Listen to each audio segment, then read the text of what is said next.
बिस्मिल्लाहिर्रहमानिर्रहीम। आज हम केमिस्ट्री का 7वां चैप्टर शुरू करने जा रहे हैं जी, जो है जी हमारे पास इलेक्ट्रोकेमिस्ट्री।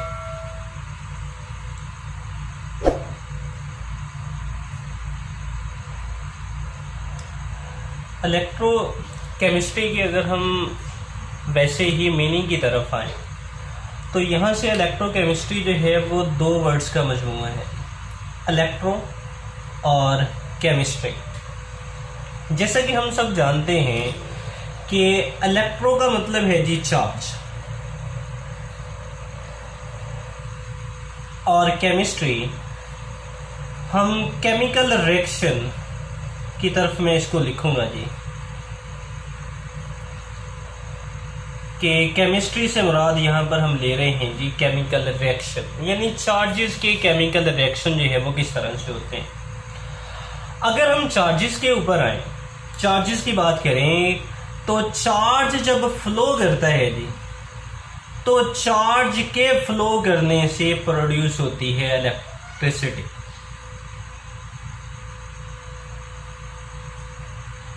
तो ओवरऑल अब इलेक्ट्रोकेमिस्ट्री का क्या मतलब हुआ जी कि केमिकल रिएक्शन से इलेक्ट्रिसिटी का पैदा होना, यानी ये रिलेशनशिप है जी between electricity and chemical reaction. अब इलेक्ट्रिसिटी और केमिकल रिएक्शन में हमारे पास यहाँ से दो चीज़ें आएंगी जी कि या तो हम केमिकल रिएक्शन को इस्तेमाल करते हुए केमिकल रिएक्शन से हम प्रोड्यूस कर सकते हैं जी इलेक्ट्रिसिटी,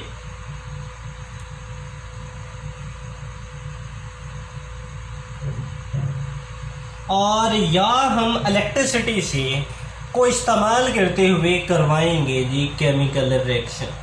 यानी आप इसको जो है वो रिवर्सिबल के ड्रम में ले सकते हैं कि केमिकल रिएक्शन से इलेक्ट्रिसिटी भी पैदा की जा सकती है और इलेक्ट्रिसिटी की मदद से हम केमिकल रिएक्शन भी करवा सकते हैं।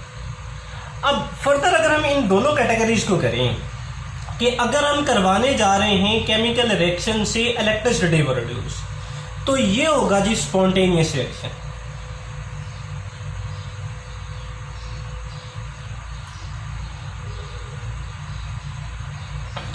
और अगर हम जो है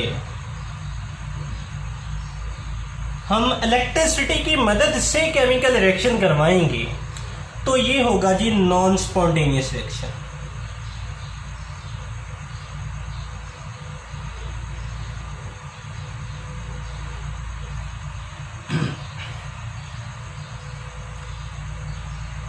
अब अगर हम इनको क्लेरिफाई करें जी, एक तो आपने यहाँ पे ये डेफिनेशन देखी कि अगर हम केमिकल रिएक्शन को इस्तेमाल करते हुए हम इलेक्ट्रिसिटी प्रोड्यूस कर रहे हैं तो वो स्पॉन्टेनियस है, और अगर हम इलेक्ट्रिसिटी को इस्तेमाल करते हुए केमिकल रिएक्शन करवा रहे हैं तो ये नॉन स्पॉन्टेनियस है। अगर हम इसके लफ्ज़ी तर्जुमे की तरफ आएँ तो स्पॉन्टेनियस से मुराद है जी ऐसा रिएक्शन जो खुद ब खुद जो है वो चलता है, खुद ब खुद, यानी इसमें हमें किसी किस्म की एक्सटर्नल एजेंट की ज़रूरत नहीं पड़ती।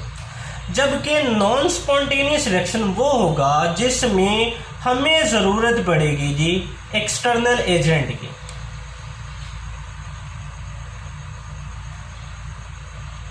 हम किसी बैरूनी फोर्स को या एक्सटर्नल एजेंट को हम इस्तेमाल करेंगे। इसको अगर हम एग्जाम्पलीफाई कर दें जी, जैसे पानी है, बारिश पड़ती है जी, तो पानी क्या करता है जी, पानी का ऊपर से नीचे की तरफ आना, ये खुद ब खुद होता है।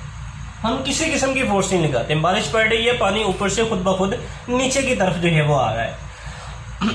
इसी तरह से अगर हम पानी को नीचे से ऊपर की तरफ लेके जाना चाहते हैं तो हमें एक्सटर्नल एजेंट की ज़रूरत पड़ेगी, यानी हमें यहाँ पर कोई ना कोई फोर्स की ज़रूरत पड़ेगी जी, हमें फोर्स लगाना पड़ेगी, और फोर्स के बगैर हम नीचे से ऊपर की तरफ नहीं लेके जाते। जैसे हमारे पंप में है जी, हम पंप में पानी चलाने के लिए, पानी ऊपर टैंकी में चढ़ाने के लिए हम पंप को ऑन करते हैं तो पानी नीचे से ऊपर की तरफ जाता है। अगर हम ऐसा नहीं करेंगे तो कभी भी पानी को हम नीचे से ऊपर की तरफ जो है वो नहीं लेके जा सकते।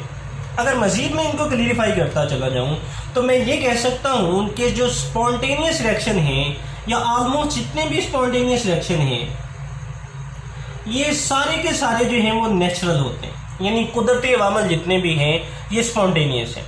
और जो हमारे पास कुदरती अवामल नहीं है ये ऑलमोस्ट नॉन स्पॉन्टेनियस होते हैं। सबके लिए नहीं कह सकते, इसलिए हमने वर्ड इस्तेमाल किए हैं जी मोस्टली जो नेचुरल प्रोसेस हैं ये स्पॉन्टेनियस होंगे। अब अगर हम इनको फर्दर जो है वो क्लासीफाई की तरफ आए तो इलेक्ट्रोकेमिस्ट्री के अंदर हम दो तरह के रिएक्शन जो है वो यहाँ पर डिस्कस करते हैं जी, और जिनको हम कहते हैं जी ऑक्सीडेशन रिएक्शंस और दूसरा होगा जी रिडक्शन। यहाँ पर हम दो तरह से इनको जो है वो लेके चलेंगे जी, ऑक्सीडेशन और रिडक्शन रिएक्शंस को। हम यहाँ पर बात करेंगे जी ऑक्सीडेशन और रिडक्शन की in term of hydrogen and oxygen. यानी फर्स्ट ऑफ ऑल हम इनको एक्सप्लेन करने जा रहे हैं जी हाइड्रोजन और ऑक्सीजन के हवाले से, कि हाइड्रोजन और ऑक्सीजन के हवाले से ऑक्सीडेशन क्या होगी और रिडक्शन क्या होगी। अगर हम ऑक्सीडेशन को डिफाइन करें तो ऑक्सीडेशन में हम ये कह सकते हैं जी कि एडिशन ऑफ ऑक्सीजन,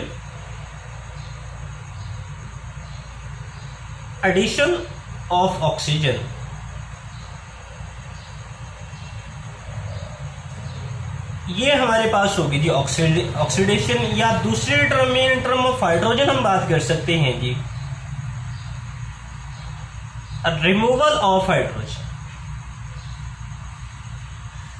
यानी किसी कंपाउंड के अंदर हाइड्रोजन ऐड हो जाता है या वहां से ऑक्सीजन ऐड हो जाता है या वहां से हाइड्रोजन निकल जाती है, इट्स मीन वहां पर ऑक्सीडेशन का प्रोसेस चल रहा है। मिसाल के तौर पर हमारे पास हो जी जिंक ऑक्साइड, अगर हम इसका रिएक्शन करवाने जा रहे हैं जी कार्बन के साथ अगर इसका हम रिएक्शन करवाते हैं तो यहां से हमें प्रोडक्ट जो मिलेगी वो मिलेगी जी हमें जिंक मिलेगी और साथ में कार्बन डाइऑक्साइड जो है वो प्रोड्यूस होगा। सबसे पहली बात जो हम करते हैं जी इस इक्वेशन को बैलेंस कर लेते हैं। बैलेंस करने के लिए हमें number of atom in reactant and number of atom in product जो है वो देखना पड़ते हैं। अगर हम जिंक की बात करते हैं तो जिंक जो है वो रिएक्टेंट में एक है, इसी तरह से प्रोडक्ट में भी हमारे पास एक है। ऑक्सीजन की बात करते हैं जी तो ऑक्सीजन हमारे पास रिएक्टेंट में एक है, जबकि कार्बन डाइऑक्साइड जो है वो दो हैं। इनको बैलेंस करने के लिए हम इसको जो है वो 2 से मल्टीप्लाई कर देते हैं। अब हमारे पास जो है वो ऑक्सीजन जो है वो 2 हो गए, लेकिन अब जिंक एटम भी 2 हो गए हैं। सो जिंक को बैलेंस करने के लिए यहाँ पर इसको 2 से मल्टीप्लाई कर देते हैं। कार्बन इस साइड में भी एक है और हमारे पास इस साइड में भी एक है, यानी ये हमारी इक्वेशन जो है वो बैलेंस हो जाती है। अब इनमें हम ऑक्सीडेशन और रिडक्शन, ऑक्सीडेशन की अगर बात करें तो हमने कहा जी addition of oxygen. So carbon dioxide reactant वाली साइड पर अकेला था, जबकि प्रोडक्ट वाली साइड पे जाके इसमें 2 ऑक्सीजन एटम जो है वो ऐड हो गए। सो इट्स मीन कार्बन के अंदर ऑक्सीजन की एडिशन हुई है। सो इट्स मीन कार्बन की यहाँ पर हो रही है जी ऑक्सीडेशन। और जिंक ऑक्साइड के पास पहले ऑक्सीजन मौजूद थी, लेकिन प्रोडक्ट के में इसके पास ऑक्सीजन मौजूद नहीं है, यानी यहाँ से इसने अपनी ऑक्सीजन को जो है वो रिमूव करवा दिया है। सो इट्स मीन यहाँ पर इसकी होगी जी रिडक्शन। सो साथ में हम अब रिडक्शन को भी डिफाइन कर लेते हैं जी। हमने कहा जी कि जो हमारे पास ऑक्सीडेशन है ये हमारे पास है जी addition of oxygen and removal of hydrogen, जबकि रिडक्शन फिर हमारे पास क्या होगी जी,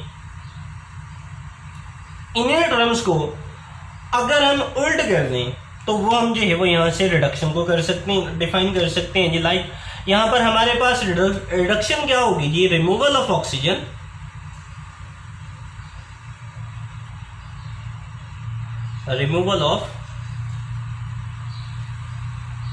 ऑक्सीजन और दूसरा क्या होगा जी एडिशन ऑफ हाइड्रोजन। यानी जो हमने डेफिनेशन की ऑक्सीडेशन की, इसका उल्ट अगर कर लें तो वो रिडक्शन है। इस एग्जाम्पल की तरफ अगर हम अगेन आए तो जिंक ऑक्साइड में से ऑक्सीजन का निकल जाना यानी रिमूवल ऑफ ऑक्सीजन हो जाना ये रिडक्शन है, और एडिशन ऑफ ऑक्सीजन हो जाना ये हमारे पास जो है वो ऑक्सीडेशन। दूसरी इसकी एग्जाम्पल की तरफ अगर हम आते हैं जी, यहाँ से मैं इसको रिमूव कर दूँ जी, इसके बाद यहाँ पर हम इसकी दूसरी एग्जाम्पल कोड करते हैं जी। विद रिस्पेक्ट टू हाइड्रोजन की अगर हम बात करें,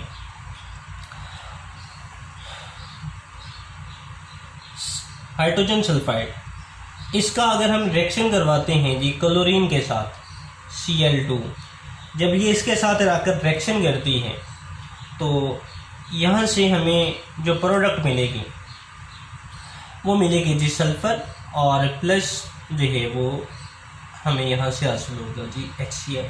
सो इस इक्वेशन को फर्स्ट ऑफ ऑल जो है वो हम बैलेंस कर लेते हैं जी। बैलेंस करने के लिए जैसे कि मैंने पहले बताया कि number of atom in reactant और number of atom in product ये हम बैलेंस करते हैं।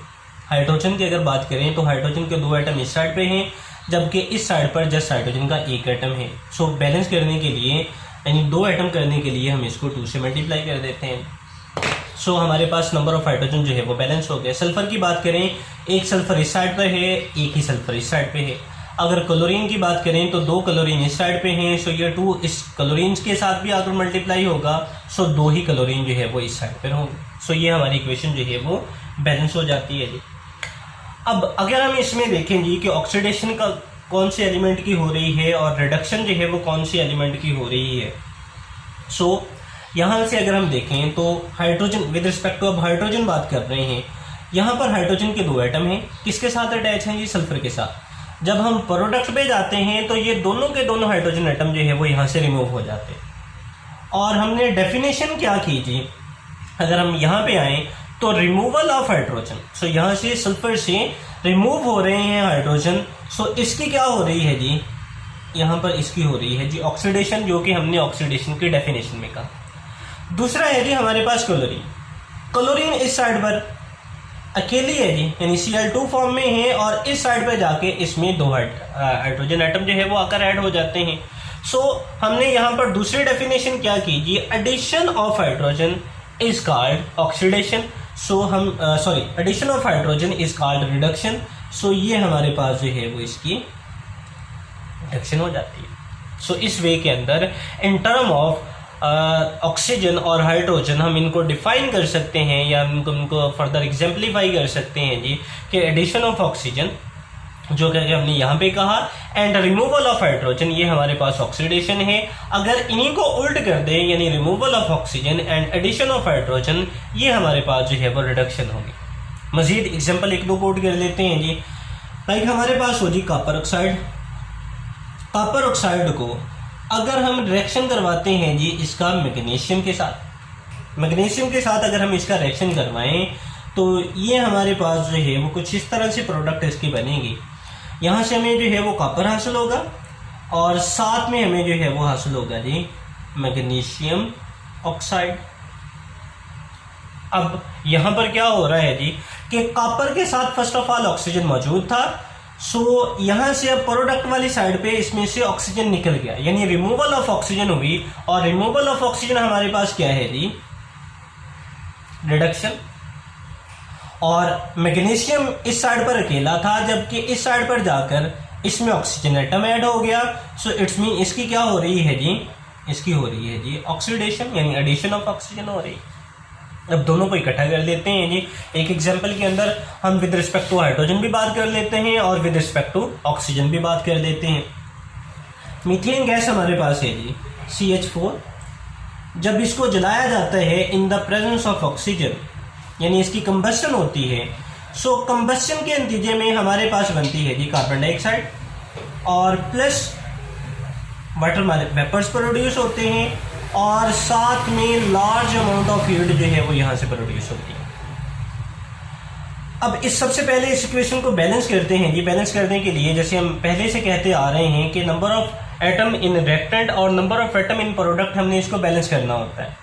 कार्बन की अगर बात करें तो एक कार्बन हमारे पास रिएक्टेंट वाली साइड पे है, एक ही कार्बन जो है वो हमारे पास प्रोडक्ट वाली साइड पे है। हाइड्रोजन की बात करें तो 4 हाइड्रोजन रिएक्टेंट वाली साइड पर हैं और 2 हाइड्रोजन एटम जो है वो प्रोडक्ट वाली साइड पे हैं। सो इसको 4 करने के लिए क्या करेंगे जी, इसको 2 से हम मल्टीप्लाई कर देते हैं। अब ऑक्सीजन जो है वो 2 इस साइड पे हैं, जबकि 2 ये वाले ऑक्सीजन और ये 2 इस ऑक्सीजन के साथ भी मल्टीप्लाई होगा, ये टोटल 4 ऑक्सीजन बन जाते हैं। सो इस साइड पर हमारे पास 2 ऑक्सीजन है। सो इसको बैलेंस करने के लिए हम इसको भी 2 से मल्टीप्लाई कर देते हैं। ये हमारे पास जो है वो इक्वेशन बैलेंस हो जाती है। अब हम इनमें ऑक्सीडेशन और रिडक्शन देख लेते हैं जी। अगर हम कार्बन की बात करें तो यहाँ पर कार्बन के साथ हाइड्रोजन मौजूद है, जबकि इस साइड पे जाके कार्बन में ऑक्सीजन एटम जो है वो ऐड हो गया है। सो इट्स मीन यहाँ पर कार्बन की क्या हो रही है जी, ऑक्सीडेशन हो रही है, क्योंकि इसमें क्या हो रहा है जी, ऑक्सीजन एटम ऐड हो रहा है, जो कि हमने यहाँ पर डिफाइन किया, addition of oxygen is called oxidation. और दूसरे टर्म के अंदर हमने कहा जी विद रिस्पेक्ट टू हाइड्रोजन बात करते हैं जी। यहाँ पर अगर आप ऑक्सीजन देखें तो ऑक्सीजन O2 की फॉर्म में है। यहाँ से अगर हम प्रोडक्ट वाली साइड पे जाते हैं तो ऑक्सीजन के साथ हाइड्रोजन एटम जो है वो आकर ऐड हो गया है। So it's mean addition of hydrogen हुई है, जो कि हमने रिडक्शन में डिफाइन किया। सो इट्स मीन ये यहाँ पर हमारे पास हो रही है जी रिडक्शन। जी आज हमने जो बात की वो की जी ऑक्सीडेशन और रिडक्शन की, और इसके अलावा इसका थोड़ा सा इलेक्ट्रोकेमिस्ट्री का इंट्रोडक्शन देखा। उम्मीद है कि आपको ये लेक्चर जो है वो समझ आया होगा, और उम्मीद करते हैं जी कि आप इस लेक्चर को समझेंगे। अगर इसमें किसी भी किस्म का कोई भी क्वेश्चन है तो इनबॉक्स में हमसे आके क्वेश्चन करें, हम इंशाल्लाह आपके हर क्वेश्चन का आंसर जो है वो लाजमी देंगे। आज के लिए इतना ही जी, अल्लाह हाफ़िज़।